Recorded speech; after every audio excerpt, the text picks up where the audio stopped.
A Teologia de Bento XVI. Parte 7. À guisa de conclusão, a questão central e o princípio teândrico. O núcleo principal do pensamento de Ratzinger é, portanto, constituído por Cristo.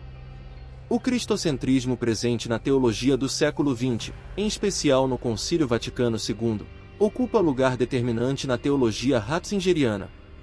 O sentido último de toda a realidade está em Cristo. Assim, Ratzinger funda seus princípios teológicos no próprio Deus. A primeira expressão de toda a teologia cristã é Deus. O núcleo central da confissão cristã reside na encarnação do Logos. O mistério de Deus, revelado em Jesus Cristo, é o fundamento e a possibilidade de toda a teologia ratzingeriana. Trata-se de conduzir a teologia e a Igreja às suas raízes e à sua essência, por isso desenvolve uma teologia unitária, sem confusão nem separação, entre cristologia e eclesiologia, porque não compreende Cristo sem a Igreja e a Igreja sem Cristo. Partindo de uma cristologia espiritual, na qual se unem ontologia e soterologia, teologia da cruz e teologia da glória, que integra cristologia com pneumatologia e eclesiologia, o teólogo bávaro estabelece o princípio nuclear de sua teologia.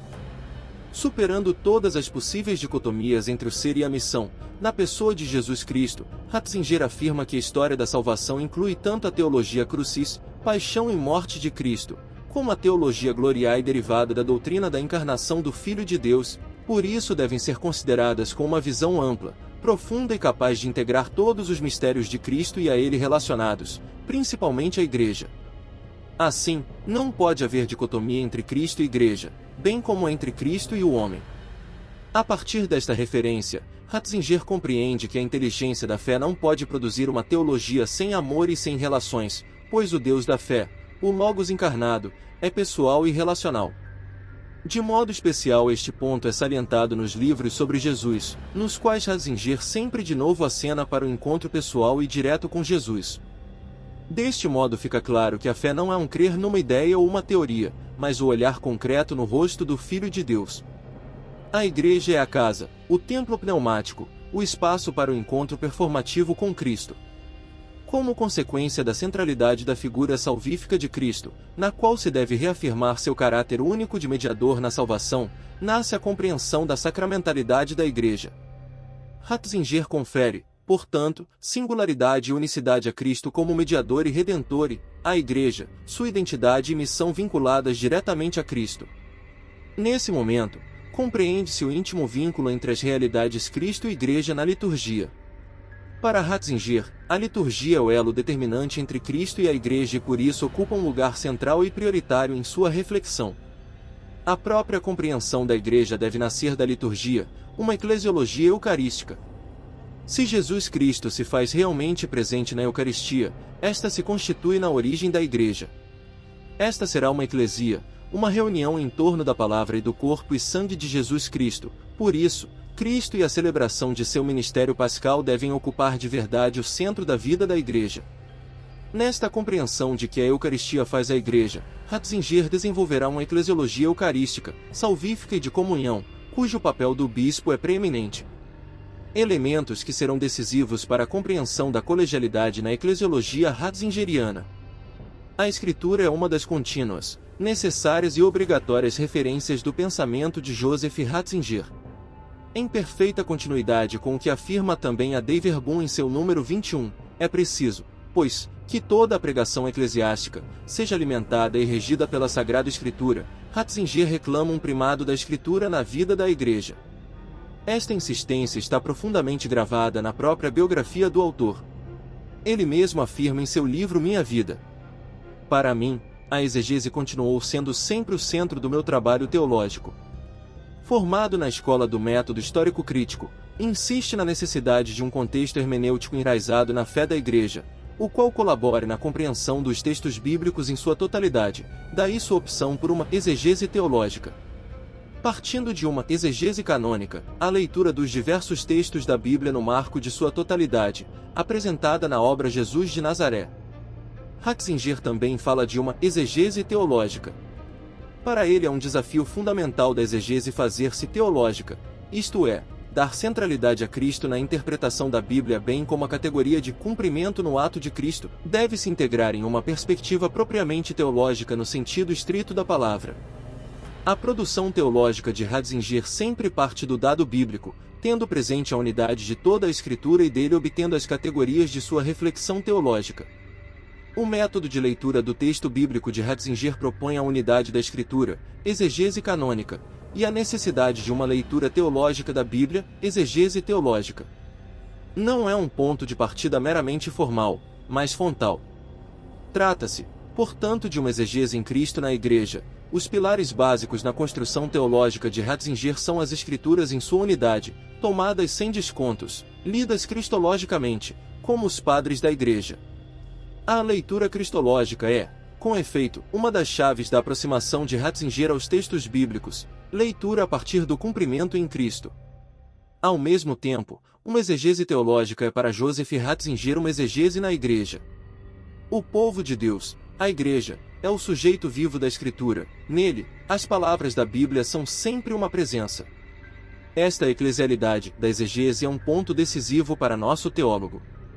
Assim, considerando Cristo como centro da Escritura, a relaciona com a Igreja, pois a compreende como o lugar, o habitat onde vive e é acolhida em toda a sua plenitude com a assistência do Espírito Santo.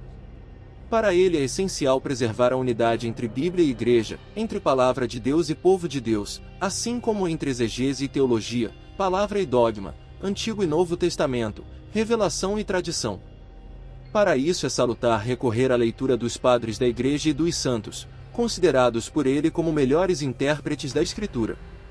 Isso será demonstrado ao longo deste trabalho, pois Ratzinger sempre parte e retorna à Escritura para compreender as questões acerca da Igreja, fundamentalmente relacionada a Cristo, e da colegialidade episcopal, na fundação do Colégio Apostólico, e, no debate sobre estas questões, terá como grande referência a tradição da Igreja.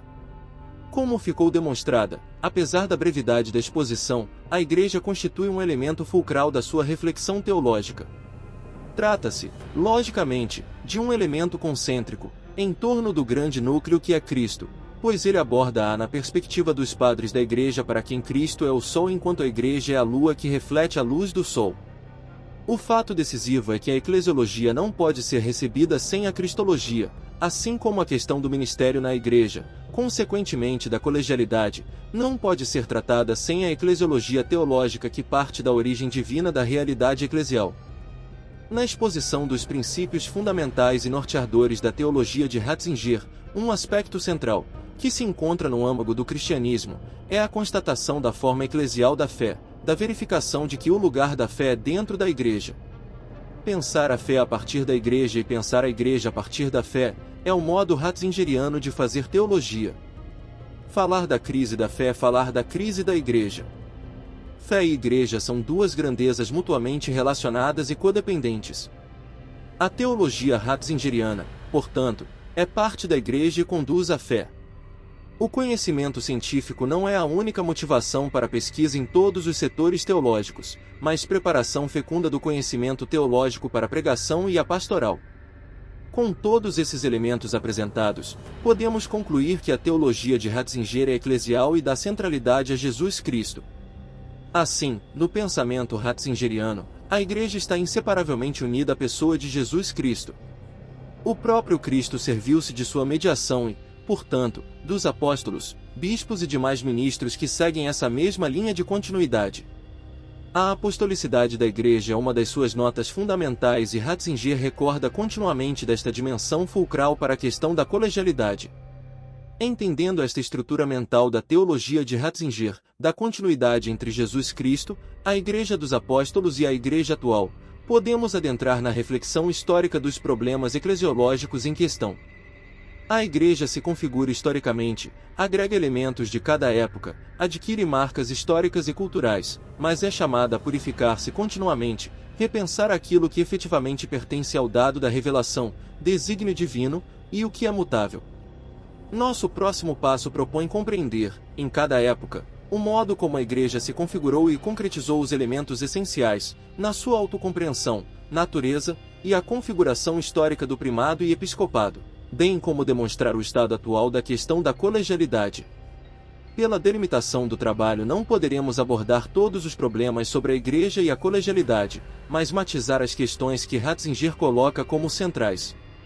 O próximo capítulo é, portanto, fundamental para compreendermos o que é essencial e o que é histórico e imutável, pois a Igreja é chamada por Cristo a uma reforma perene.